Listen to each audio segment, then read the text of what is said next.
इयत्ता 10वी प्रकरण 6 त्रिकोणमिती त्याच्यात आपण दुसरं गणित बघतोय। आपल्याला tan थीटा बरोबर 3/4 दिलेले आहे।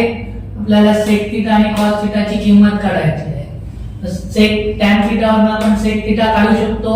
त्यासाठी आपल्याला सूत्र आहे 1 अधिक tan वर्ग थीटा बरोबर sec वर्ग थीटा। 1 अधिक tan ची किंमत आहे 3/4 कंसाचा वर्ग बरोबर sec स्क्वेअर थीटा। 1 अधिक 3चा वर्ग 9 4चा वर्ग 16 बरोबर sec वर्ग थीटा। 16 ने 1 ला गुणलं 16 × 16 अधिक 9 छेद 16 बरोबर sec वर्ग थीटा। 16 अधिक 9 25 छेद 16 बरोबर sec वर्ग थीटा। दोन्ही बाजूचं वर्गमूळ काढलं 25 चं वर्गमूळ 5 16 चं वर्गमूळ 4 sec थीटा बरोबर 5/4। आपल्याला cos काढायचं आहे। cosec थीटा गुणिले sec थीटा बरोबर 1 sec थीटा तिकडे गेले की भागिले होतील म्हणून cos थीटा बरोबर 1/sec थीटा म्हणून cos थीटा बरोबर 1/5/4। हे 5/4 आहे ते वरती उलट करून गुणिले होणार म्हणजे cos थीटा बरोबर 1 गुणिले 4/5 म्हणून cos थीटा बरोबर 4/5। तिसरं गणित आपल्याला cot थीटा बरोबर 40/9 दिलेले आहेत। त्याच्यावरून cosec थीटा आणि sin थीटा काढायचा आहे। cot वरून cosec काढण्यासाठी आपल्याला सूत्र माहिती आहे 1 अधिक cot स्क्वेअर थीटा बरोबर cosec स्क्वेअर थीटा। म्हणून 1 बरोबर कंसात 40/9 कंसाचा वर्ग बरोबर cosec स्क्वेअर थीटा। म्हणून 1 अधिक 40 चा वर्ग 16 4चा वर्ग करायचा 16 त्याच्यावर 2 शून्य घेऊन ठेवायचे 9चा वर्ग 81 बरोबर cosec वर्ग थीटा।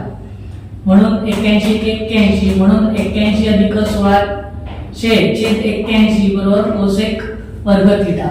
1600 अधिक 81 1681 छेद 16 81 बरोबर cosec वर्ग थीटा। 81 चं वर्गमूळ येऊ शकतं माहिती आपल्याला पण 1681 चं वर्गमूळ काढण्यासाठी आपण भागाकार पद्धत वापरू शकतो। ही भागाकार पद्धत आपण 8वी मध्ये शिकलेलो आहे।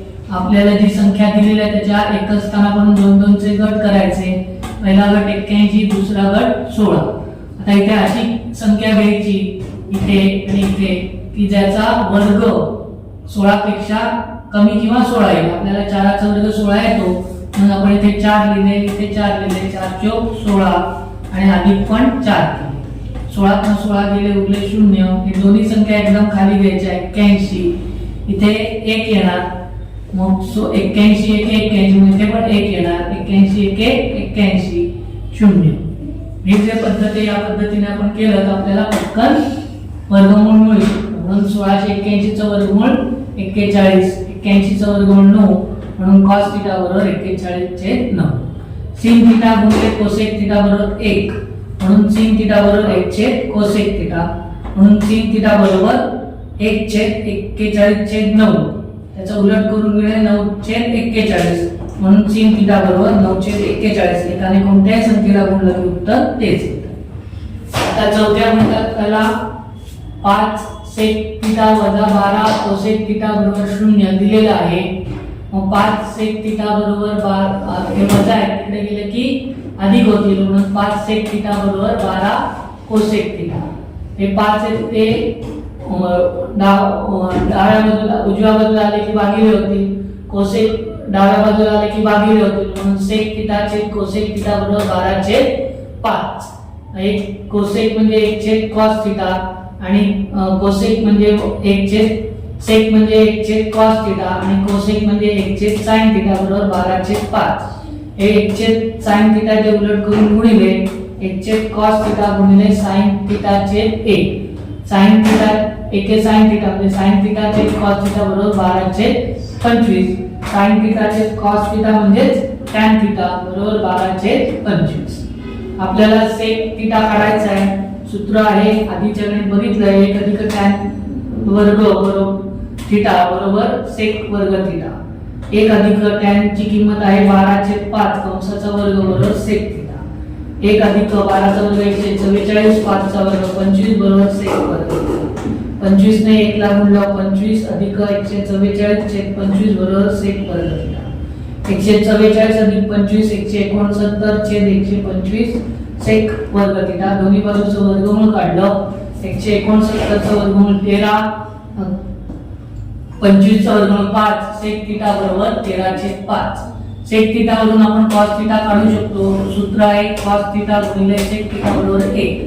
sec थिटा तिकडे गेले की भागिले होतील, म्हणून cos थिटा बरोबर 1/sec थिटा, म्हणून cos थिटा बरोबर 1/13/5, म्हणून cos थिटा बरोबर 1 गुणिले 5/13 उलट करून गुणिले, म्हणून cos थिटा बरोबर 5/13.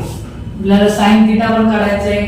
cos माहिती आहे त्याच्यावरून आपण काढू शकतो, म्हणून sin स्क्वेअर थिटा अधिक cos स्क्वेअर थिटा बरोबर 1, म्हणून sin स्क्वेअर थिटा बरोबर 1 वजा cos स्क्वेअर थिटा, म्हणून sin स्क्वेअर थिटा बरोबर 1 वजा 5/13 कंसाचा वर्ग, म्हणून sin स्क्वेअर थिटा बरोबर 1 वजा 25 5चा वर्ग 25, 13चा वर्ग 169, म्हणून sin वर्ग थिटा बरोबर 69 × 69 वजा 25/169, म्हणून sin स्क्वेअर थिटा बरोबर 169 मधून 25 गेले 144/169, 144 चा वर्गमूळ 12, 169 चं वर्गमूळ 13, दोन्ही बाजूचं वर्गमूळ काढलं, म्हणून sin थिटा बरोबर 12/13.